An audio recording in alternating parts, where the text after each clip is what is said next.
Hello everyone, again this is the crew family from the Philippines. We have a guest here and can you introduce them to yourself?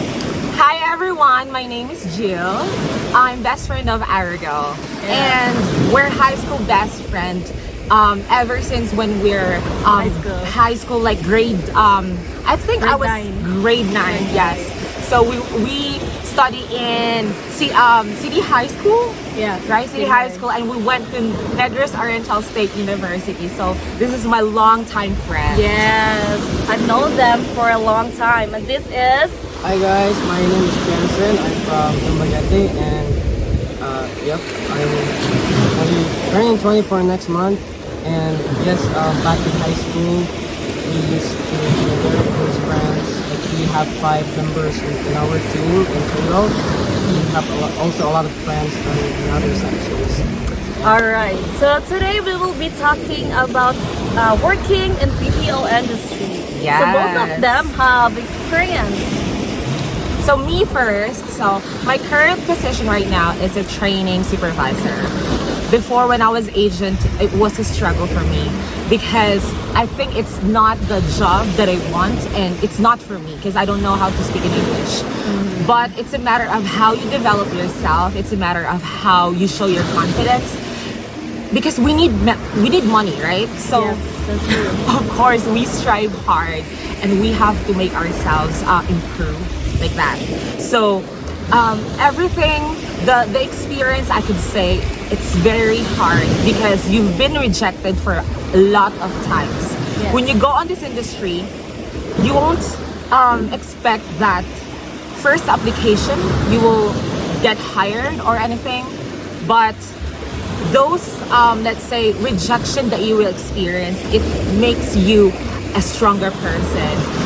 You will strive more and more. You will apply for more and more. So if you guys try to apply for a BPO position or in this industry, don't afraid of rejection, okay? Because it always happens. In every aspect of life, it happens. Yeah, I totally agree. Like I've been working in the BPO industry for almost 4 years, and it's a virtual assistant for 6 months now, and I've learned a lot. So it really helped me a lot to be more determined and committed. Even though I've been a lot in my life, but I was able to survive. I was able to manage to survive, and also I've learned a lot, not just the skills that I've learned from my previous employers, but Right. also of determination and commitment. And yeah, I get better and better. I totally agree with Jello that working in the BPO industry, you will have a lot of rejections, a lot of struggles. But yeah, if you're determined, if call center or being a customer service representative is your passion, then you can do it. Yeah, and you can share it to us. What was the position you've had, during your journey throughout the BPO? Working in the BPO industry, usually my position was like a customer service representative, Yeah. Covering both sales and technical fields. And working as a virtual assistant, I was working with logistics clients, working with the capabilities of account executive and as a broker. So now I'm currently working in an insurance company as a customer service representative. So yeah. How was your the transition of being a customer service representative to a virtual assistant? Because it's different, it's far different when you do that job, because most of virtual assistant you go to directly to client. Yes, But exactly. when you're working in a BPO. customer service, you have a company, there is a You're management. working on the company. Exactly. So how was that? Yeah, working in the BPO industry, working on site is really different compared to working from home as a virtual assistant. But working as a virtual assistant, it really helped me a lot to be more initiative, because not all clients will give you 100% training. Like especially if you're a VA, your client will just give you a manual. Some clients will not give you a manual or just a foundation to do the task. And you have Right. to do yeah. You have to learn it by your own. Exactly. Like I have Google. Google is my Best friend. So yeah, and there are actually a lot of ways where you can do the task. Like you can read a lot of articles, watch video tutorial in YouTube, in Google. Yeah. But it was not easy actually. Really, I do agree, because if I'm going to share my experience though. Okay. Okay. So first, I worked as a customer service representative. This is a non-voice in Comcast. So the company was named Transcom Philippines. That's my first experience there. Now, that account, they think that they have like overstaffed, so they tend to transfer us, reprofile to a different account, which is Samsung. So that brand Samsung as a technical support, and you're taking calls. So we migrate from non-voice back office to a voice representative. So it was really hard because you're talking to consumers that are irate sometimes, but you really have to develop your communication skills. Yes. And you have to listen carefully to what they say. It's because when you talk to them, you have to be professional. If we are going to compare it before when we're studying, we're not that confident in talking to different people, Exactly, right? exactly. But in the experience that I have during that journey, it makes me learn a lot. And let's say, what do you think? I'm starving for learning. So what happened after I got that position as a technical support, it was overwhelming. So I tend to resign on that company, and I go to another company, which is Saitel Philippines. Saitel Philippines, my work there was an optical customer service representative.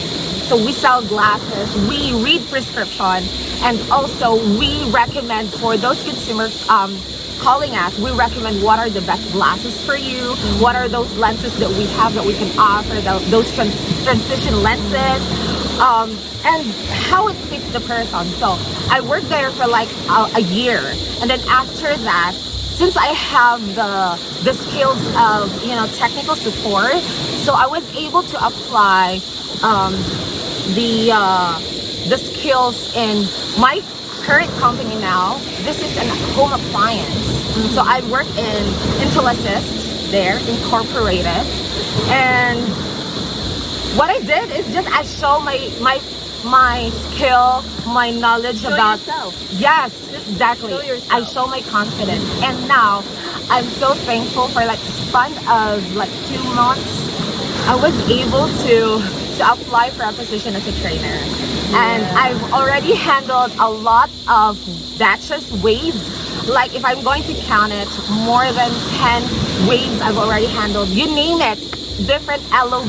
I've also handled Canada French, Canada English, everything I've already handled. But now I'm already a supervisor. I manage every task for my team. Yeah, I totally Wow, agree. that's- Exactly, that's actually awesome. Good for you. I'm happy for you.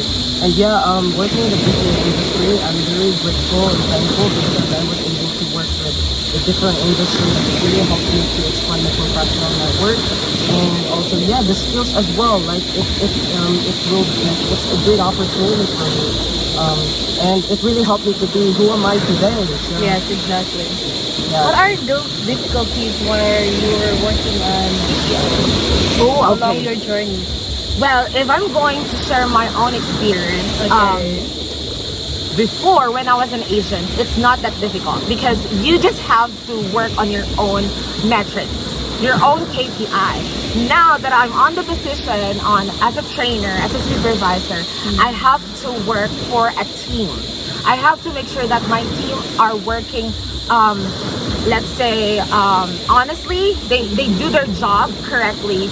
And also, I make sure that they are also they are learning different things that I've learned before. So I tend to share my knowledge. I tend to expand their knowledge on the product that we have, the service that we have. So that's the things that I've encountered. And the difficulty there is you experience different personality, different individuals, and sometimes it's really hard to connect with them. It's because you have your own different personality, and you can do anything because you have to work as a team. Yes, You cannot exactly. work your own because before Yes. when I was agent, you're confident because you can just work on your Oh, own. But here, you have to work as a team, so you have to adjust yourself. You have to communicate to other people. Exactly, you have to adjust yourself. If you have that personality, then set aside that personality and create your own persona that everyone likes. Yes. Okay? Because you are depending to Yeah, it's- everybody. Fake it until you make it. Yes, yes. There. Me, based on my own. What is your difficulty? Actually, a lot. I've encountered a lot of challenges. When I was working in the BPO industry, even in the but like especially dealing with a lot of customers with different variety of personalities and different cultures, and especially understanding the culture, it was not easy actually, especially Americans. There are a lot of Americans like if they know that we're Asians, especially that I'm not really good at speaking English. I have this accent, but if they will recognize that I'm Asian, then some of the clients are racist. So Yes. And you get judged. Yes. yeah. A lot of time, my colleagues tell me that experience that they got, racist consumers on phone calls. But and this is not to brag, you guys. I strive hard to study English, and I want to sound like the native Americans. That's why I got this accent. When I was an Asian, I take calls. I don't experience that. My consumer asks me, "Are you an Asian or somewhere outside the U.S.?" I didn't experience that. It's because when I talk to them, I make sure that I have the story that can connect to their life, right? Because the building rapport, you know that, right? The building rapport when you talk to your consumer, let's say, how's your daughter? How's the day today? What are you doing? Like that. Those things you can connect to them. They can make it more exciting. Exactly. So Yes. in that way, you can connect to them, and you have a good call by the end of that. It's because you have the connection and you have the same, let's say, mind on that moment, right? So that's how you do it, guys. You have to think of things. It's like you're just asking your friend, "How are you?" That's how you also communicate to your consumers. You have to be friendly all time. Good for you. Because when I started working in the BPO industry, like You're not me. For me, when I talk, I'm so perky, enthusiastic. I'm so happy. It's Like because jolly. yeah, that's it. Because that's how I make the table turn. Yeah. When the consumer is irate, when I have this type of voice, the personality I portray, I make the consumer irate into a good call. Exactly, absolutely. And also, what I've learned as well, like handling those irate customers is just be calm because it's your job to educate them because you're the one who knows the process, you're the one who knows the service, so it's your responsibility to understand them, to educate them in a proper way. Of course, since we are working in a professional environment, so we have to. And so I totally agree with Jello that working in the BPO industry, you need to have confidence. Because before, when I started working in the BPO industry, like I cannot really talk, especially English. I'm not really confident speaking English before. Yeah. Do you consider yourself an introvert person? I would say. Because, well, from my experience, since we're part of the LGBT community, gay people always have this personality, outgoing, extrovert. They always want to make people laugh. They always want to communicate people outside, anywhere else. So maybe that's a good thing that I have as part of the LGBT, that I have a friendly type of, mindset. Yes, mindset towards a person. Because when you start talking to a person, you don't know, you might discover something in his or her experience that you can also bring, right? So you just have to really get to know the person. Don't judge them by their appearance, by how they Exactly. talk, by how they look at you. You just have to be open-minded. Absolutely.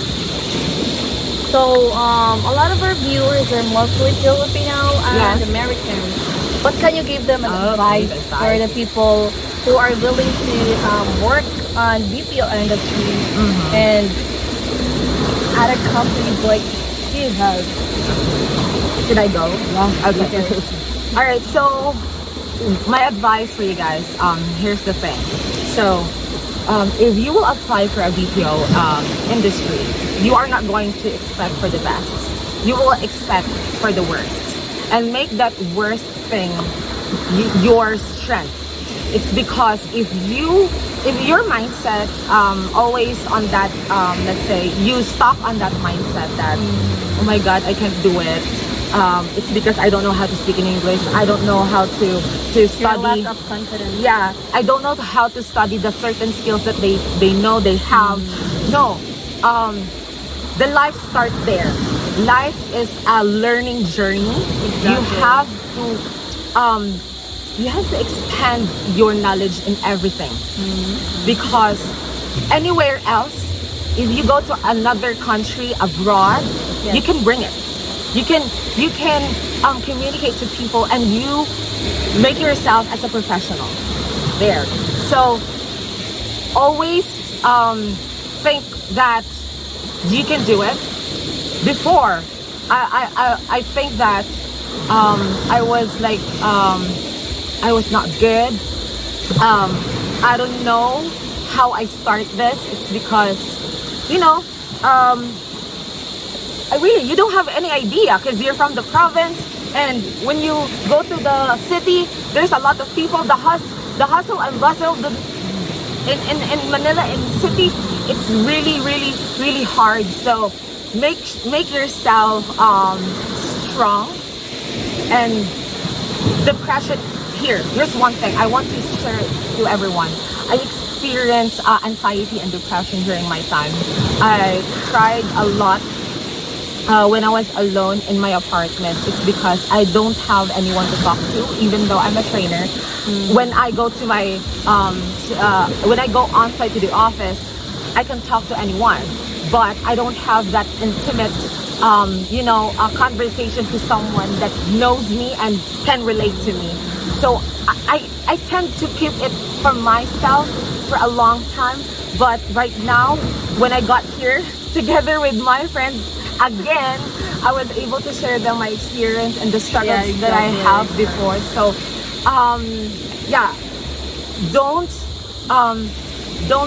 don't make yourself stuck on the situation where you're afraid of doing things. You have to be a risk taker. You have to be a risk taker. Absolutely. Yes. The things that I can advise to your viewers, Arabelle, or to everyone who's watching this video is, if you are a starter in the BPO industry, if you want to apply as an industry, you have to be prepared, especially mental. But you have to be prepared mentally. Exactly. And, mentally. And also, if you're applying and a lot of companies will reject your application because some of the company has a different standards. Some of the company has very high standards. So, just push yourself. That's your passion. So push for it, and then continue your dream. And you have to be prepared as well. Work. Not just like try, and then you have to work from it, learn from your mistakes. If you failed something, and then you have to study what was the reason, what was the basis why you failed in that interview. There's also one thing that I'd like to share. When you're working, don't work harder, work smarter. Because when you work hard, that's the reason why the people got burned out, and they don't want to continue their job. They want to quit anymore. So you just have to work smarter. Look for ways, look for options and alternatives that you can make your job, you can make your life easier. Absolutely. There's a lot. And then if you have money, then you can try to ask for a therapy session. You need a psychologist sometimes. Yeah, for your health. All right. Thank you think for that's it. sharing your experience, Of course. and thank you for having here. Oh, thank you. It has been a pleasure. Well, yes, we're honored to be guests in your Thank you channel. so much. Thank you so much, Ara. All right. So, all right. Thank you for watching, everyone. And these are the experience that So They were sorry, I'm not sharing prepared to for this, them. to be honest. And I hope you guys learn from this Yes, talk, from this exactly. conversation. And we'll see you guys again. Bye.